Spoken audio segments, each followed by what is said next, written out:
I have a dream that one day on the red hills of Georgia, the sons of former slaves and the sons of former slave owners will they be able to sit down together at the table of brotherhood. I have a dream.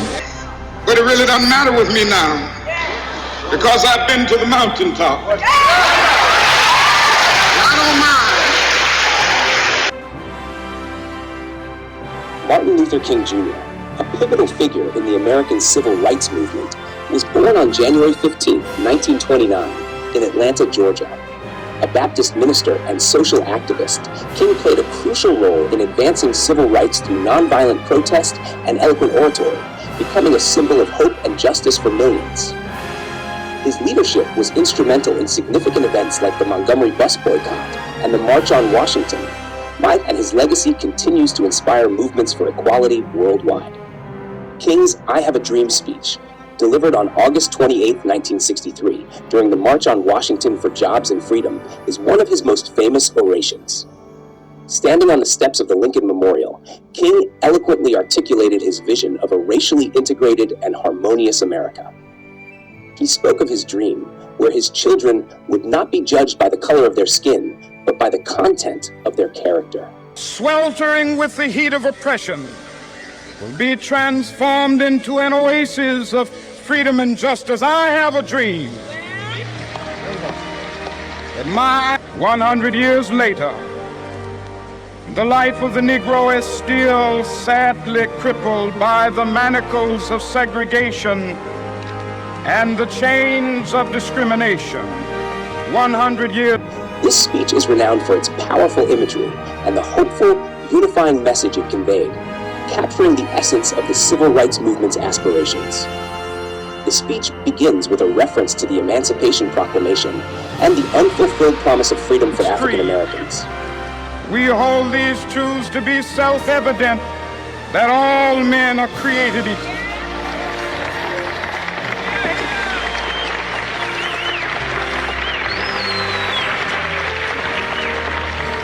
I have a dream that one day on the red hills of Georgia, sons of former slaves and the sons of former slave owners will they be able to sit down together at the table of brotherhood. I have a dream that one day even the state of Mississippi, a state sweltering with the heat of injustice, sweltering with the heat of oppression, will be transformed into an oasis of freedom and justice. I have a dream. For more inspiring content, please subscribe to my YouTube channel, like, and comment.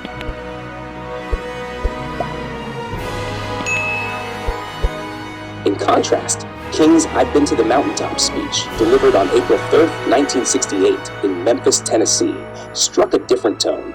Speaking on the eve of his assassination, King addressed the gathered crowd with a sense of urgency and foreboding. The speech, given in support of striking sanitation workers, emphasized solidarity, economic justice, and the importance of collective action. It also contained a poignant reflection on his mortality and the potential consequences of his activism.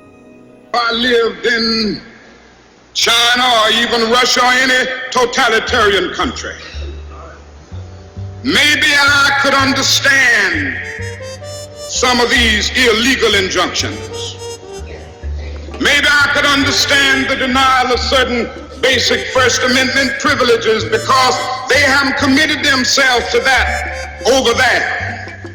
But somewhere I read of the freedom of assembly. Somewhere I read of the freedom of speech. Somewhere I read of the freedom of press.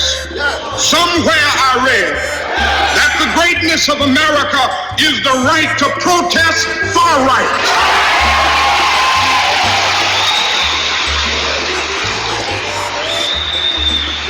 And so just as I say we aren't going to let any dogs or water hoses turn us around, we aren't going to let any injunction turn us around.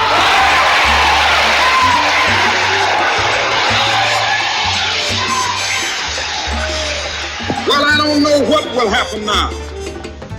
We've got some difficult days ahead.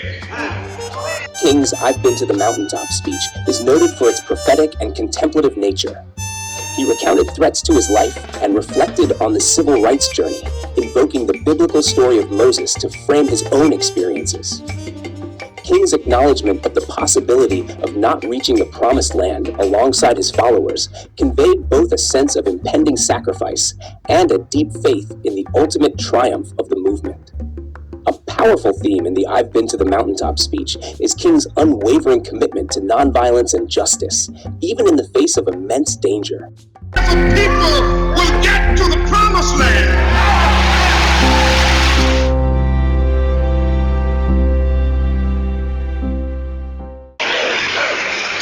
Like anybody, I would like to live a long life. Longevity has its place. But I'm not concerned about that now. I just want to do God's will. And He's allowed me to go up to the mountain. And I've looked over and I've seen the promised land. I may not get there with you, but I want you to know tonight that we as a people will get to the promised land.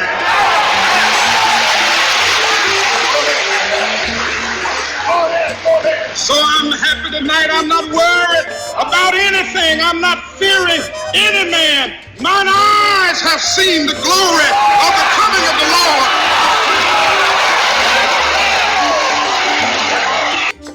He urged his audience to continue the struggle for equality, regardless of the personal risks involved. King's message was one of resilience and hope, encouraging activists to persevere in their fight for a just society.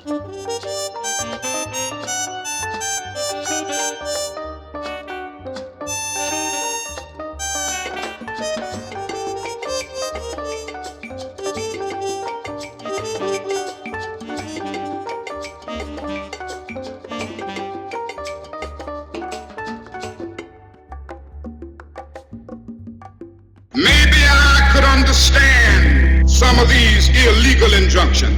Maybe I could understand the denial of certain. Both speeches continue to resonate, highlighting King's enduring legacy as a champion of justice and equality. Don't forget to subscribe to my YouTube channel, like, and comment for more thought-provoking content.